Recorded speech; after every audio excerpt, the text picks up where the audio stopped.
Vamos a platicar hoy acerca de... Mire, voy a hablar acerca de dos temas que están juntos, pero sí quiero tocar el primero de ellos brevemente. No es mi intención entrar en controversia, no quiero que se convierta en el inicio de una discusión, no voy a continuar ninguna discusión que pudiera iniciarse. Sin embargo, sí quiero aclarar esto porque es fundamental que usted conozca cuál es nuestra posición y respetamos profundamente, respetamos la posición de cualquier otra persona al respecto si hay una diferencia de criterio. Pero hoy quiero hablarle o quiero empezar una serie de devocionales en los cuales no sé cuántos nos llevemos, pero vamos a platicar acerca de esto porque es importante, ha tocado nuestro corazón como pastores de la iglesia de Mérida y por lo tanto nos lleva, nos invita a compartir con los demás acerca de los ministerios, tanto los ministerios primarios como los ministerios locales de las iglesias, y entenderlos bien.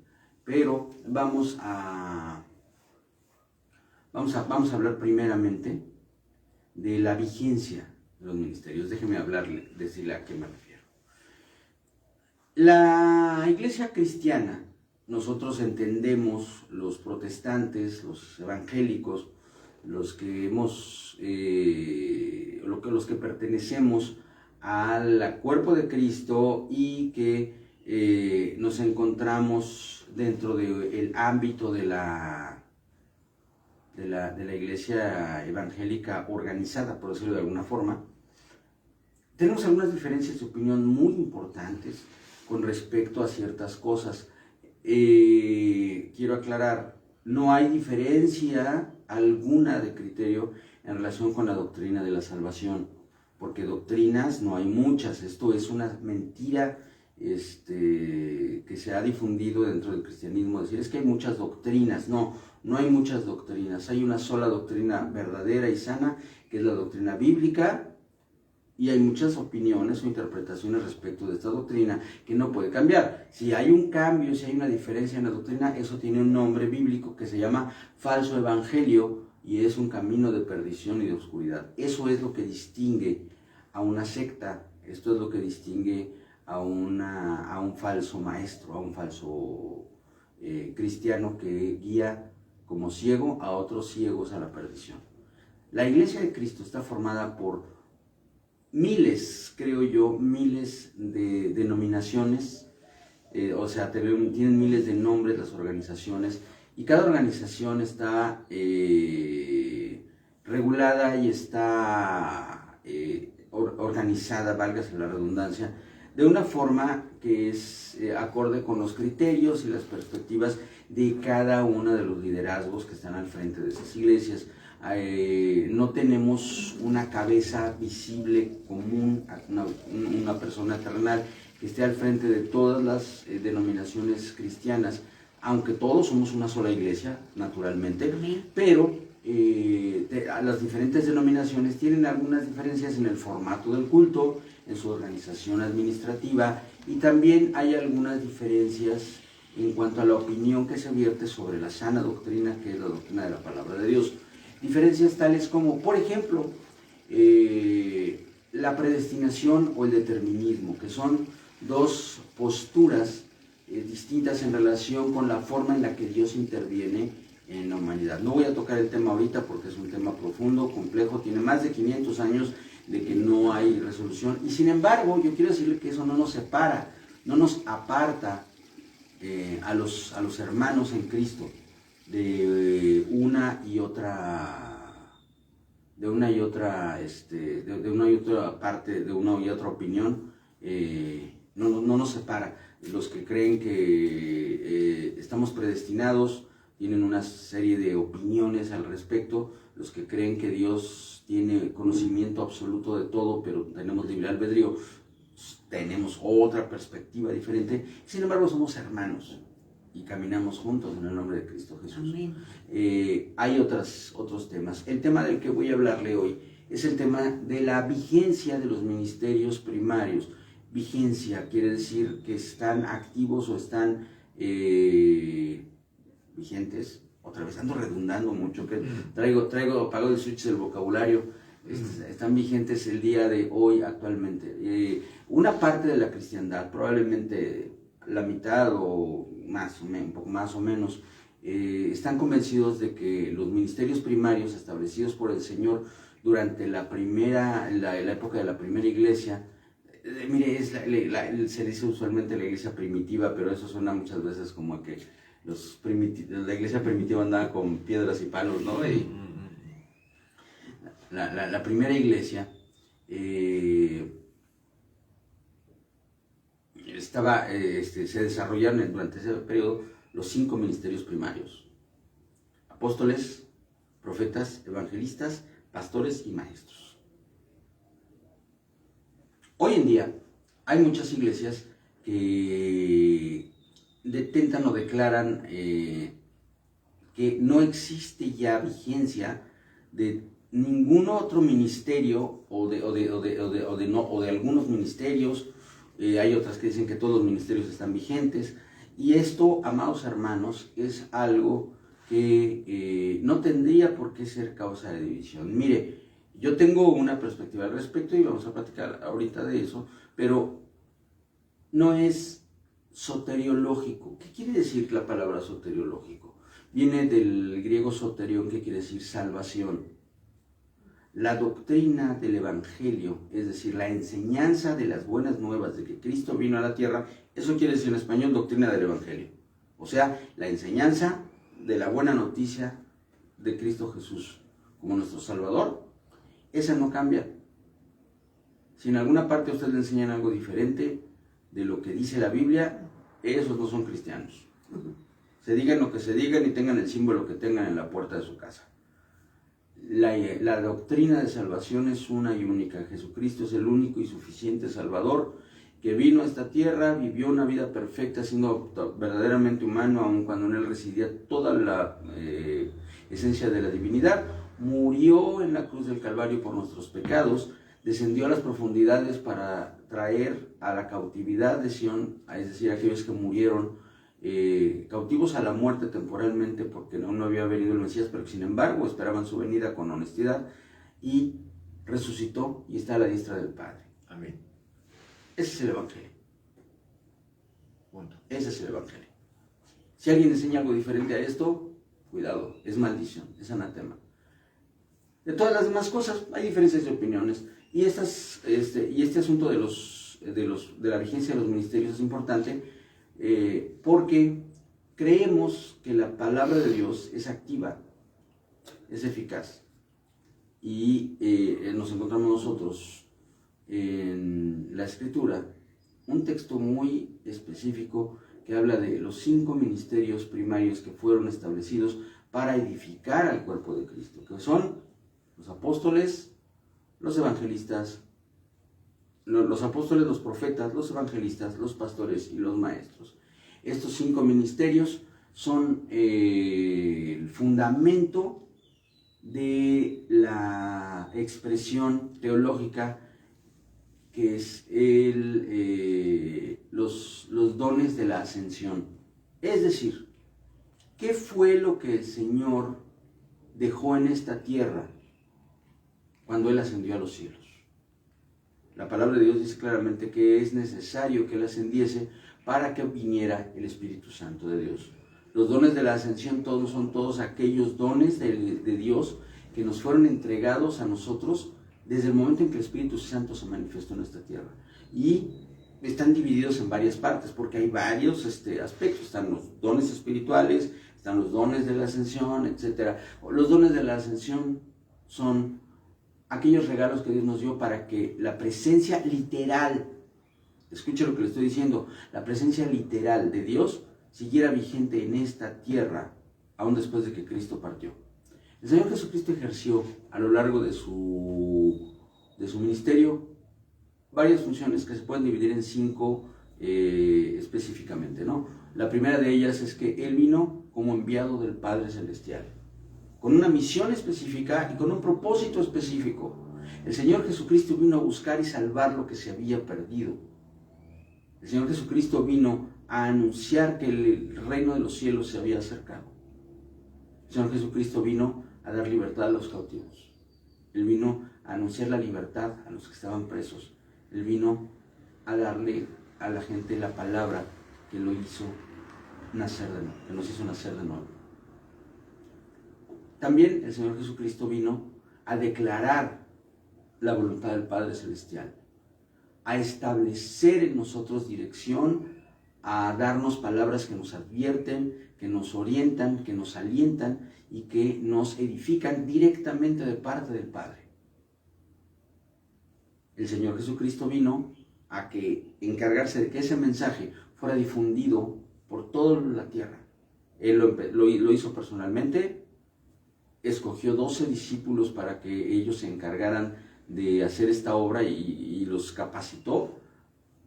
También se escogió a 70 y luego a 500 que propagaran este mensaje con estrategia, con visión, con sabiduría de Dios.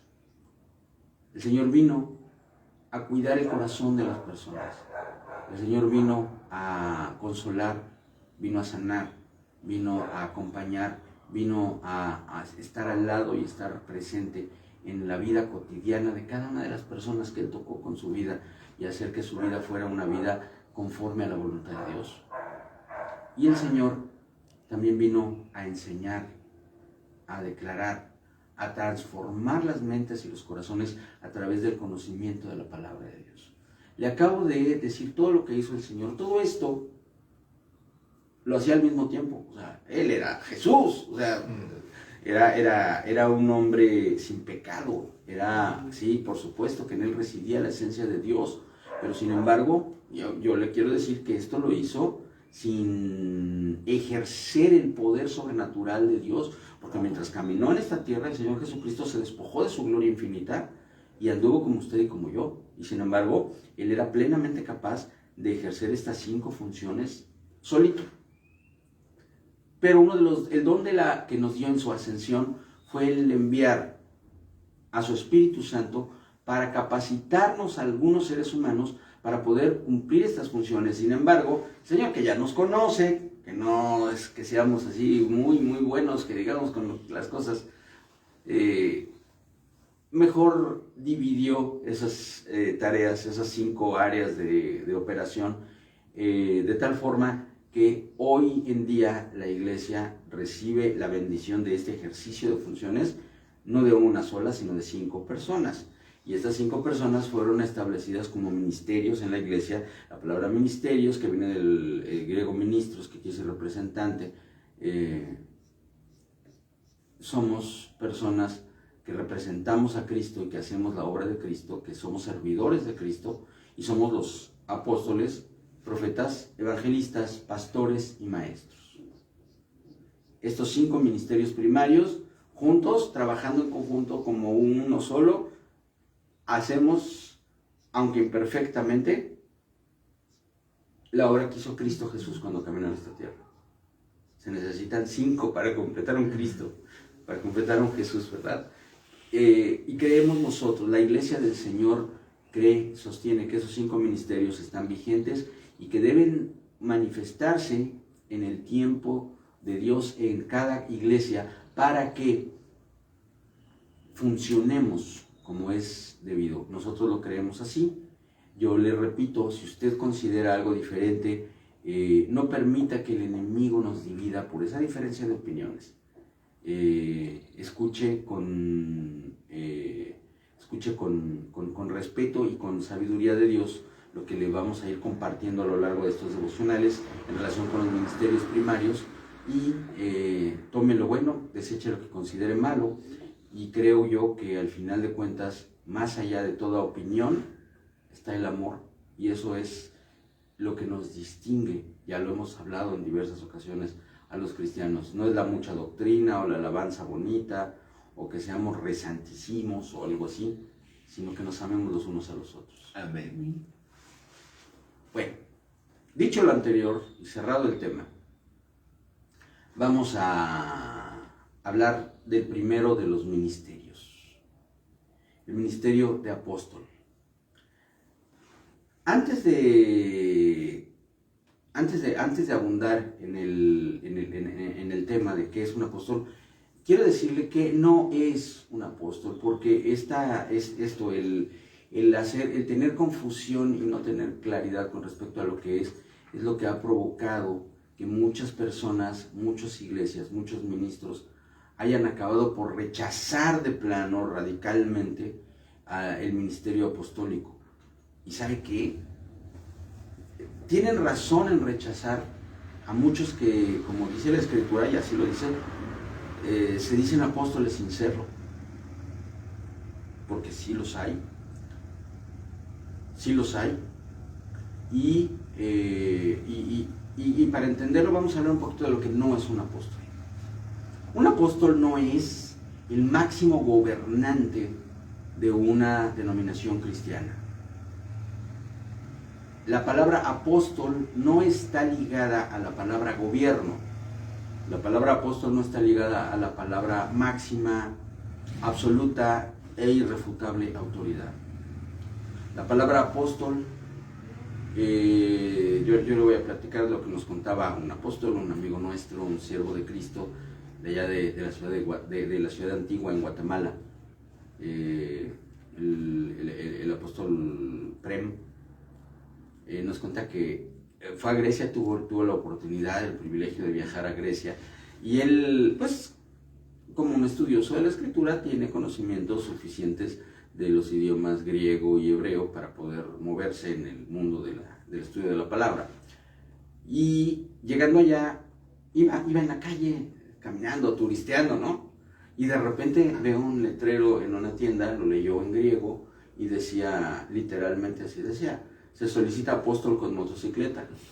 Ahí se quedó así en la torre. Pero fíjese que, aunque él entendía el término y lo que significaba, él quería escucharlo con claridad, porque fue una experiencia muy interesante. Así que se metió a la tienda, ¿no? Se metió y dice que gracias a Dios la persona que estaba en la tiendita hablaba más o menos inglés, entonces pudieron hacer una plática más amplia. Y si le dijo, oiga, a ver, explíqueme bien cómo que se solicita apóstol con motocicleta. Dice, y se empieza a reír y dice, usted es extranjero y es evangélico, ¿verdad? Sí, dice, sí, es que eso nos pasa a menudo, dice aquí a los griegos, porque la palabra apóstol quiere decir recadero, mandadero. El apóstol es el IBM.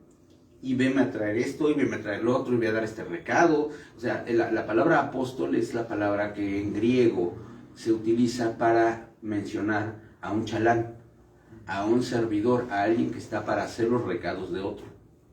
Eso es lo que quiere decir la palabra apóstol. ¿De quién es mandadero el apóstol?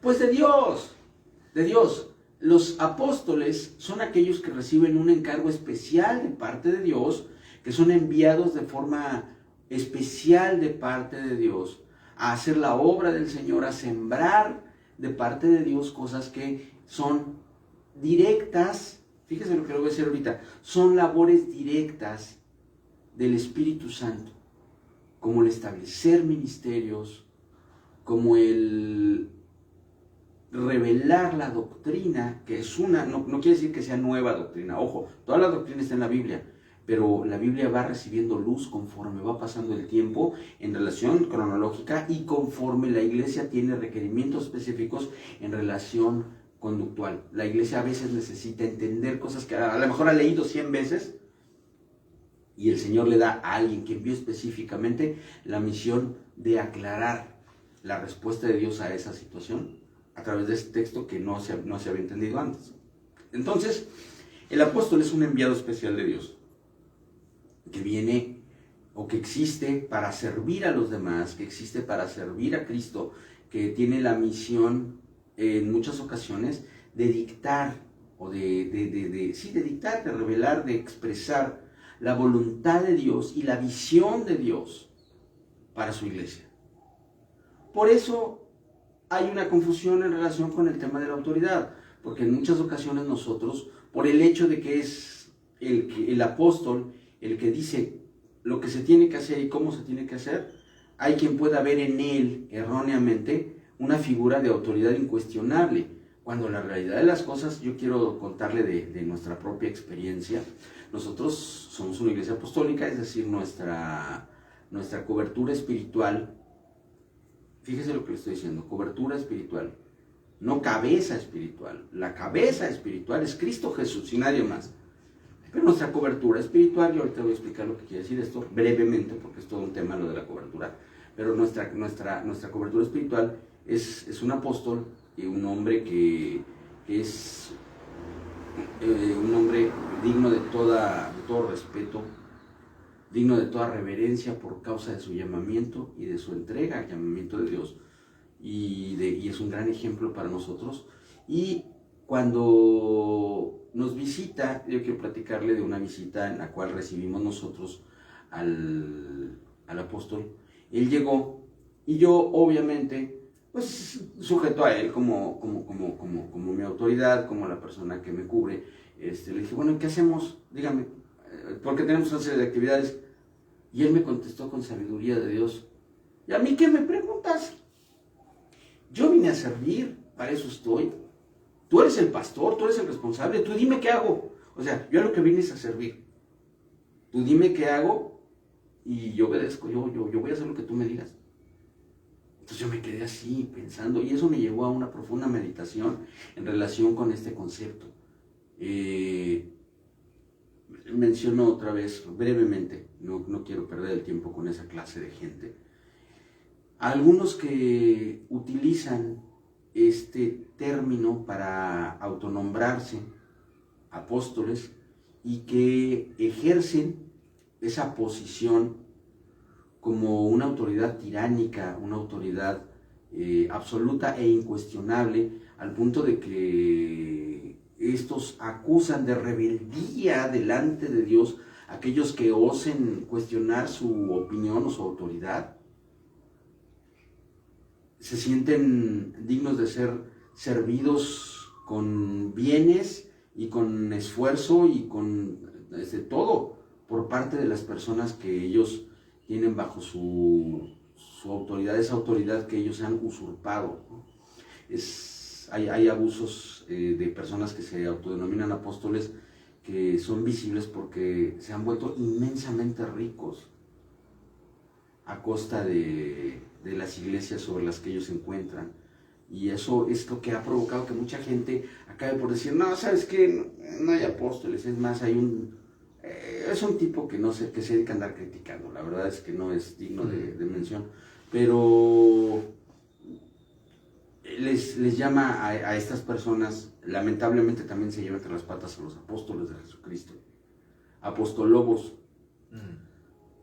pero sí son. Entonces hay que distinguirlo. El apóstol de Jesucristo es un siervo de Dios y un siervo de los demás. Es un hombre que no duda en quitarse la túnica y lavar los pies de sus discípulos. Este es un apóstol verdadero y nosotros, la Iglesia del Señor, creemos que es un ministerio que se encuentra vigente. Nosotros, claro que le rendimos una posición de respeto y de honra a nuestro apóstol. Nosotros creemos que es un hombre enviado de Dios y nosotros respetamos profundamente el hecho de que él haya dicho al Señor, sí le entro, porque no es algo fácil. Mire, le dije que le iba a hablar de cobertura y ahorita le voy a decir de qué se trata. La cobertura es un concepto que tampoco se trata de el ejercicio de una autoridad ilimitada, ni tampoco se trata de dominio, ni tampoco de control. Se trata de protección y se trata de el darle a la gente a la gente que me refiero que está abajo de quien da cobertura, la posibilidad de caminar sabiendo que hay alguien que te está cuidando las espaldas, alguien que está mirando por encima de tu hombro y está viendo que se te puede venir encima y te dice, no te preocupes, tú haz lo que tienes que hacer, que yo estoy protegiéndote. En la medida de las posibilidades, no de esa persona, sino del Espíritu de Dios que está con él y que le fortalece y que le da sabiduría para hacer cobertura. Esa es una de las funciones que tienen las coberturas. Hay cobertura apostólica, también hay cobertura pastoral, así como hay coberturas naturales. Los padres cubren a los hijos. Los varones cubren a sus esposas. Los pastores cubren a sus iglesias. Los apóstoles cubren a sus congregaciones y a los pastores que presiden esas congregaciones. ¿Quién cubre al apóstol? Fíjese que el grupito o la banda de los apóstoles es bien matadora, ¿no? Porque ellos la cobertura la reciben directamente de Cristo Jesús, pero entre ellos, unos a otros, se brindan servicio y se brindan atención. Eso yo lo sé porque nos lo ha platicado el apóstol, ¿no? Que él cuando tiene necesidad de administración, que tiene necesidad de que alguien ore por él, de que alguien lo aconseje, él busca otro apóstol. Y entre ellos se regañan y se dicen, y pues son cosas que mejor nosotros no nos enteramos, ¿no? Yo me acuerdo mucho de un congreso en el que yo estuve, en donde el apóstol Otoniel Ríos, que ya está con Cristo, dijo, bueno, ya terminamos de tratar todos los asuntos de la iglesia y todo, ahora ya me voy, Gaspar, vente, dice Gaspar, actualmente apóstol de una iglesia, dijo, estaba sentado en la silla como todos los demás. Le dijo, Gaspar, tú vente. Dice, hay asuntos que tengo que tratar con él a solas, porque él es apóstol. Y se metió en un cuartito, ya nos volvimos a ver ese día. Porque no puede tratarlo con nadie más. Es extenso el tema de los porqués, pero esa es la función del ministerio apostólico. El ministerio apostólico tiene una misión, una visión, y baja la visión, desarrolla la visión, y el desarrollo de la visión implica el establecimiento de ministerios. El apóstol está llamado por Dios para poder revelar la voluntad de Dios respecto a personas que tienen que ejercer ministerios primarios, apóstoles, profetas, evangelistas, maestros, y pues así es, hasta ahí estamos en relación con lo que es el ministerio apostólico. ¿Cómo andamos de tiempo, hermanos? Porque ninguna de los teléfonos puedo ver la hora. No, 7:36 en este momento. Ok, bueno, pues vamos a hablar un poquito de los profetas. Entonces, segundo ministerio, el de los ministerios primarios, el ministerio de profeta. Fíjese que aquí también hay profunda confusión y una enorme falta de doctrina dentro de la iglesia, porque es un poquito confuso el cambio que se hizo del Antiguo al Nuevo Testamento en relación con el ministerio profético. La palabra de Dios tiene un texto que es clarísimo al respecto, y mire, discúlpeme que no le dé la cita, pero se la hacemos llegar a que alguno de mis hermanos ahorita la va a buscar, que dice que en los tiempos antiguos Dios nos habló por medio de sus profetas. Hebreos 1:1. Algo así. Sin embargo, hoy, en este tiempo, el Señor nos habla por medio de su Hijo Jesucristo. Amén. Y la palabra de Cristo Jesús es la culminación del ministerio profético, porque la palabra profeta, su etimología más probable es, porque es una palabra griega, viene del profesar, que es hablar de o expresar, y teos, que es Dios. Es decir, el profeta es aquel que habla la palabra de Dios. Pero cuando hablamos de la palabra de Dios desde el punto de vista profético, es más que simplemente la expresión de la voluntad de Dios o la expresión de una idea que proviene de Dios, que es lo que todos nosotros hacemos en el púlpito. El ministerio profético es un ministerio que manifiesta literalmente, es decir, palabra por palabra, punto por punto, coma por coma, un mensaje que Dios quiere darle a una persona o a una congregación. Antes de la venida de Cristo, toda palabra que provenía de Dios era expresada por el profeta de manera literal, y la firma del profeta es su propia exclusión. El profeta se excluye de lo que va a expresar con palabras que son claras, que son: así dice el Señor, así dice Jehová. O sea, que te quede claro que lo que estoy haciendo es darte un recado de parte de Dios, no es cosa mía. Así dice el Señor. Y entonces viene la profecía. El profeta del Antiguo Testamento tenía un propósito principal, que era la prevención del pecado, la prevención del juicio de Dios. Porque normalmente la palabra profética venía de parte de Dios al pueblo de Israel cuando el pueblo se estaba desviando de los caminos de Dios. Y el Señor mandaba advertencia por medio de los profetas, palabras de guía, de exhortación, de enseñanza, y la gente seguía de necia y seguía de necia, hasta que en un momento en que entonces al profeta le decía, ¿sabes qué?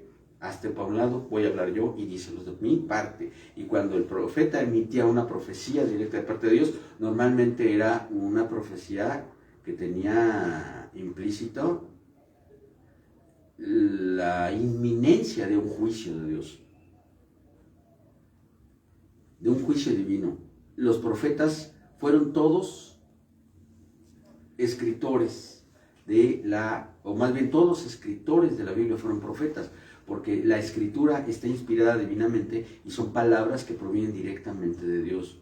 Entonces también eso es importante que lo entendamos. Todos los escritores bíblicos manifestaron el ministerio profético, aun cuando su vida no fuera la vida de un profeta de tiempo completo. En el momento en que escribieron la Biblia, estaban manifestando el don de profecía, porque estaban escribiendo de parte de Dios, literalmente. Por eso decimos que la Biblia no es que contenga o no es que exprese la palabra de Dios, es la palabra de Dios. Amén. Ese es el significado literal de lo que decimos nosotros cuando decimos que la Biblia es palabra de Dios. En el Nuevo Testamento nos queda perfectamente claro lo que le acabo de decir de la carta a los Hebreos. Ya Dios no nos habla por medio de profetas. Dios nos habla a través del mensaje de Cristo Jesús. Y el mensaje de Cristo Jesús está completo. Ya no podemos añadirle nada, ni un punto, ni una coma, ni una tilde a lo que está en la palabra de Dios, en la Escritura, en la Biblia. Ahora, ¿cómo es entonces el profeta del Nuevo Testamento? El profeta del Nuevo Testamento lo que hace es revelar o expresar rema. ¿Qué es rema? La palabra rema es otra palabra griega. Oye, ¿qué quiere? Pues el Nuevo Testamento está escrito en griego, ni modo. No fui yo, háblelo con Dios si le da problemas.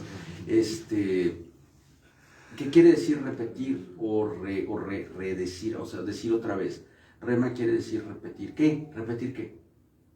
Repetir la palabra de Dios, repetir la Biblia. Un profeta que siempre un profeta del Nuevo Testamento, para empezar, siempre expresa todo lo que dice, está en la Biblia.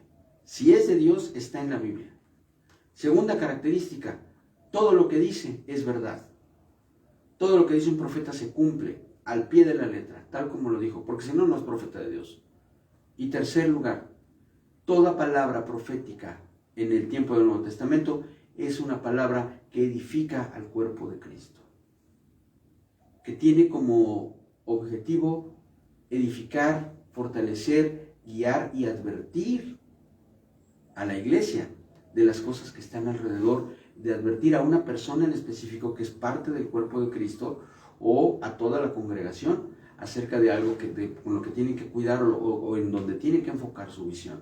La palabra profética del Nuevo Testamento no es la palabra del adivino, del agorero, esas profecías de yo te profetizo que el año que entra vas a tener un camionetón. Mire, a mí me lo han dicho como 10 veces y todavía no tengo el camionetón. Entonces, ahí yo me pregunto, si la Biblia dice que si la palabra del profeta no se cumple, entonces el profeta no proviene de Dios, ¿a quién le creo? ¿Al que me dijo de la camioneta o a la Biblia? A la Biblia. La Biblia dice que si un profeta dice algo y no se cumple, entonces no es un profeta de Dios. Así que tengan mucho cuidado con esto. El ministerio profético es un ministerio poderoso, necesario, vigente, pero está regido estrictamente por el gobierno de Dios. Y además, el profeta sigue siendo una persona de carne y hueso, común y corriente, un poco loco, eso no lo dije yo, lo dijo el profeta J.C. Alzamora, un siervo de Dios, que tiene todo nuestro respeto y todo nuestro cariño, y él lo dijo con toda claridad. Los profetas estamos bien locos, porque eso de que te hable Dios, es un hecho, o sea, de repente te saca de onda, ¿no? Y es cierto, pero siguen siendo hermanos, y un profeta que no está sujeto a su iglesia local y a su pastor, es un profeta que no está conforme a los caminos del Señor, porque existen esos profetas ambulantes que andan de iglesia en iglesia, de congregación en congregación, y que sienten que son entes superiores de una clase distinta porque Dios les habla. Error, no es así, amados, no es así de ninguna manera.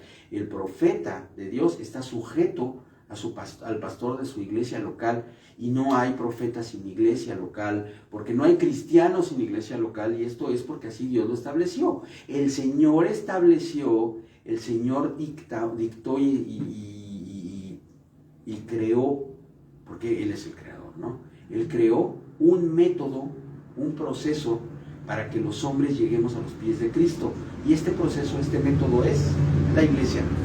No hay plan B. Dios no necesita plan B, porque el plan B se hace en caso de que el plan A falle, y Dios no falla nunca, Él no se equivoca. No existe error posible en mi Señor. Por lo tanto, no hay plan B, y el plan de Dios, ni siquiera le decimos plan A porque no hay plan B, el plan de Dios para la humanidad se cumple a través de la iglesia. Amén. A través de los ministerios de la iglesia.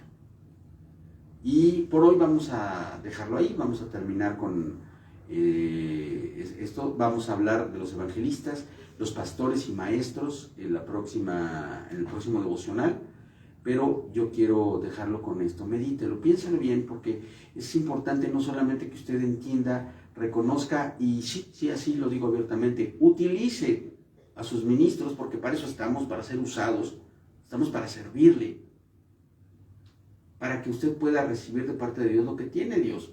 Porque si usted tiene una cobertura apostólica, pero usted se la pasa a la intemperie recibiendo las tormentas que vienen sobre usted, usted no ha entendido lo que es cobertura.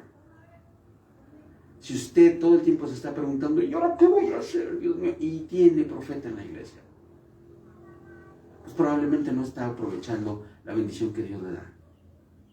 Y así sucesivamente. Vamos a irlo viendo con calma, y al final vamos a cerrar viendo cómo somos beneficiados, o más bien, como dice la Escritura, cómo somos edificados.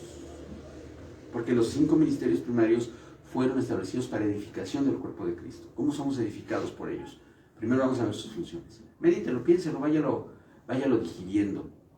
Y le repito, esto no es tema de discusión o de controversia. Si alguien tiene una opinión diferente, es plenamente respetable, pero en la bendición de ser mutuamente respetuosos es que caminamos en el amor de Cristo.